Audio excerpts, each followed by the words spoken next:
بسم اللہ الرحمن الرحیم اللہم صلی علی محمد وعلی آل محمد وبارک وسلم۔ کتاب الرہن فی الحظر، بحالت اقامت گروی رکھنا۔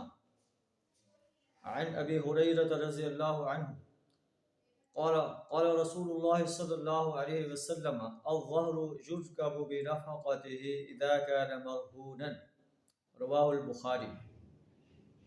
حضرت ابو ہریرہ رضی اللہ تعالیٰ عنہ روایت کرتے ہیں کہ نبی صلی اللہ علیہ وسلم نے فرمایا، سواری کا جانور اگر رہن ہے تو بقدر خرچ اس پر سواری کی جا سکتی ہے۔